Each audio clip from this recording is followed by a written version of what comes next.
Hi everyone, not feeling the best today, so I'm just going to do a short video for you.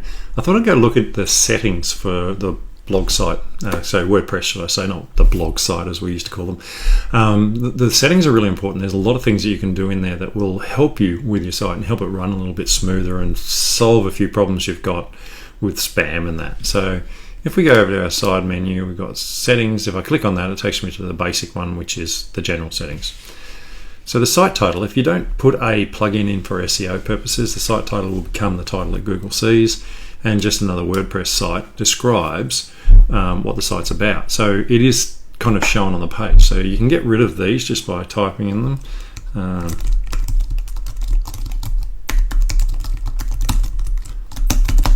Like that. Down here we've got our URL. Now if you're using a secure page, which you should be, most servers these days there's a little button you can press to activate secure. So that's what they call an SSL certificate. You can change that here. So sometimes you'll get the certificate installed, but it's still not secure. Well, you need to actually change it in the settings here. So make sure that's HTTPS if you've got it installed. And the same for the one below. Your administration address is your email address, of course. Anyone can register. Leave that off, okay? You don't want people registering and then being able to add and do things on your website.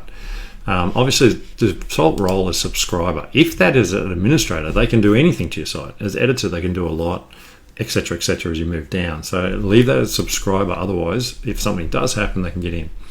Site language. Well, let's have a look at this. I am Australian, so English, Australia. Time zone, where I am is plus 10 hours from UTC. Layout of the date. Now this will affect depending on where you are in the world. Now in my case, I prefer 240420, which is the style that we normally do. And time format, it looks weird with a small AM, so just make it like that. Week starts on Monday, you can do that, and cache level, just leave it as is, save changes. Just be aware sometimes these things do have a flow-on effect across the whole site. Okay, writing. Default category. Now, if you have a couple of categories for your posts, you can set the default category. That means if you don't fill in the category field, it automatically will put that post into that category. I recommend that, let me just go here for a second, that you come into this area, go into this first one, which is always free, and change that to news and news. Notice this capital N, small n.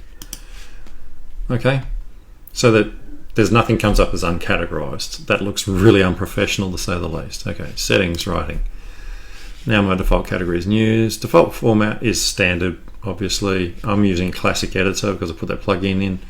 I don't wish to switch users. Post via email. So post via email means that you can actually email your post to your website and it will put that post up.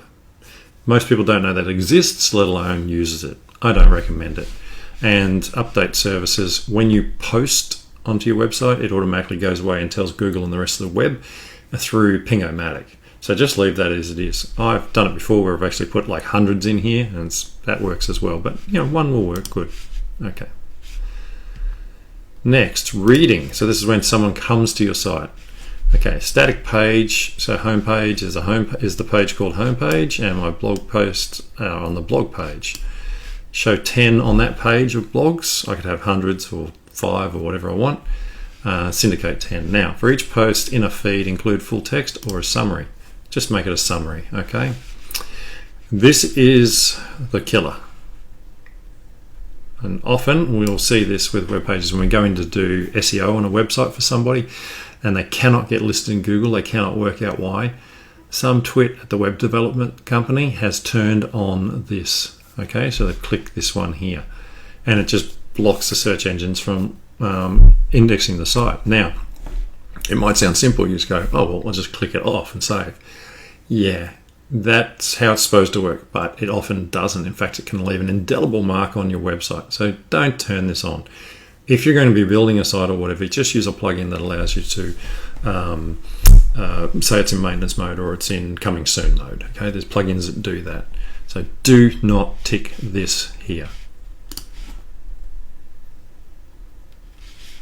Discussion. Okay, so being originally blog software, meaning that you put a post up and people discuss it and ask questions and all that, it has this whole section for discussions in here. These days, no one comments. Let's face facts, okay? If they're going to comment, they comment on social media. So some sites do have commentary, okay? But it's very, very unusual. So what I recommend is comment authors must fill in a name. They must be registered, okay? Meaning that they can't post unless you have approved them to be able to make comments on your post. So take control of your site. Email me whenever someone posts a comment. Comments help moderation. Well, if no one's going to be commenting because you turned it off, turn those off, okay? Now, before a comment appears, comment must be manually approved. I highly recommend you turn this on just to guarantee that no one can comment without you approving. Again, if you want comments, you go for it, but most businesses who use WordPress do not need comments. Comment author, so that's fine. As far as the rest goes, avatars, save changes. Media, be careful here. This is your standard crop sizes for pictures, just leave them as is. And here uploading, organize my uploads in a month, year basis folders. Now, I actually prefer to turn this off myself so that all the pictures are in one big folder. That way if you have to move the site, you can just move it and all the pictures are together. Otherwise, they're all in different subfolders. So, it's 2020 and then there's the first month, second month, third month, etc. It is a pain in the backside. The problem is by default, it breaks the pictures up like this. It's up to you. If your site's already running, in other words, you're not running a fresh site like we are here, don't change that. Otherwise, it'll bugger everything up, okay? Permalinks, again, this is a powerful one from an SEO perspective. Often you'll see this one at the top here, P equals 123.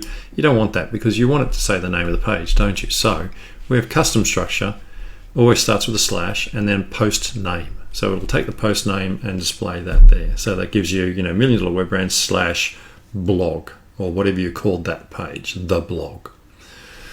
Change that one to that. I always recommend that, and don't have a trailing slash.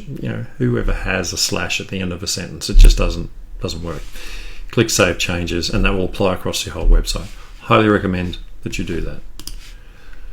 Privacy. That's just a new section for privacy policy pages, so you can choose the policy page, okay? The rest are bits that we've added in, so we'll ignore those. So that's the basic settings for WordPress blog site and the reasons why I set things a certain way.